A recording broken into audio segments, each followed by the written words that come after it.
this was the thing that was already in my mind when I was pondering over the entrance of this EDCA into my country.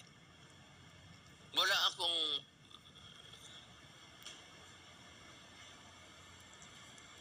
akong kinakampihan. Pilipino ako, hanggang dyan ako. I'm not a Chinese. I'm not an American. I do not favor more than the other. In my estimation is magkaibigan tayo, both sides. Kung magkayo ang kalaban, ang problema, pati ako madadali. Kasi may detachment kami. Ginawa ninyong detachment ang Pilipinas. At kaharap lang yan China. Ang South China Sea, diba, there was a bone of contention there sa distance. Pati jurisdiction.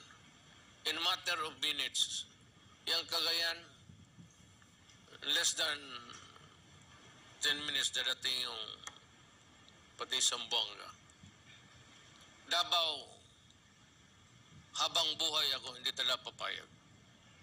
Magpunta kayo doon, maglagay kayo ng fence or improve a place there to have a business.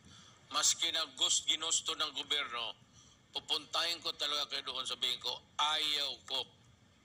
Mag-aaway na tayo, mag-aaway, tatapusin na natin yung away doon sa saan ko kayo makita sa aking lugar.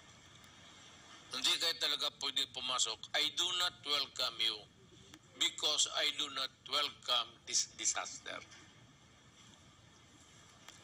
Catastrophic consequence.